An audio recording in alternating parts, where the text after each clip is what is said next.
माओवादी केन्द्रका अध्यक्ष पुष्पकमल दाहालको नेतृत्वमा माओवादी केन्द्रले जनतासँग माओवादी मध्य पहाडी लोकमार्ग जनजागरण अभियान अघि बढाएको छ। जेठ 2 गतेदेखिको यस अभियानमा दाहाल सहितका धेरै केन्द्रीय नेताहरू जिल्ला दौडाहामा छन्। मध्य पहाडी लोकमार्गसँग जोडिएका गाउँ बस्तीमा विभिन्न जनसभा भेला र भेटघाटहरूमा निकै व्यस्त देखिएका नेताहरू जहाँ बास बस्छन् त्यसको भोलिपल्टको बिहानीमा वाकिङमा सक्रिय हुने गरेका छन्। बिहानपख ठूलो दलबल सहित माओवादी नेताहरू यस प्रकार पैदल यात्रामा निस्किएपछि सर्वसाधारणमा फरक प्रकारको आकर्षण र जिज्ञासा पैदा हुने गरेको छ। मर्निङ वाक एउटा सन्देश पनि हो, युवाहरूको निम्ति स्वस्थ रहनको लागि आवश्यक कुरा पनि हो र अहिले यो अभियान अन्तर्गत मर्निङ वाक एउटा कार्यक्रम पनि हो। पूर्व प्रधानमन्त्री समेत रहेका पुष्पकमल दाहालले यस अभियान अन्तर्गत विभिन्न ठाउँमा पुगेर जनभेटघाट गर्ने र विभिन्न प्रकारका कार्यक्रममा सहभागी हुने क्रममा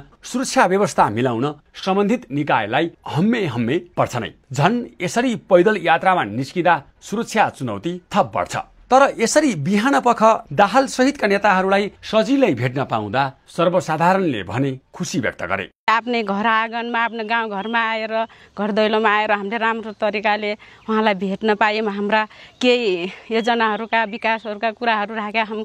अब त्यो कतिको सम्बोधन हुने हो, राम्रोसँग होला भन्ने आश छ। नेताहरूका हरेक गतिविधिहरू आम मान्छेका लागि चासोका विषय बन्छन् नै। यसमा पनि दलबल सहित बिहानै जनताको घर आँगनको बाटो हिँडेपछि मान्छेहरूको चासो झन् धेरै बढ्ने गरेको छ। यसलाई दाहालले एक पद दुई काम भने जस्तो एकातिर शारीरिक स्फूर्ति पनि बढ्ने अनि अर्कोतिर जनभेटघाट पनि हुने रूपमा लिनु भएको छ।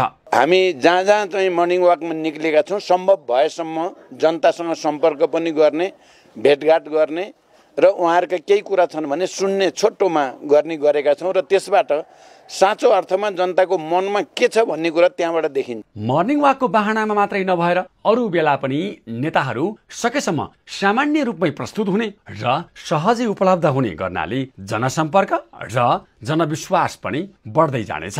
कान्तिपुर समाचारका लागि रोल्पा र जाजरकोट सहकर्मीको सहयोगमा महेश केसी, रुकुम पश्चिम।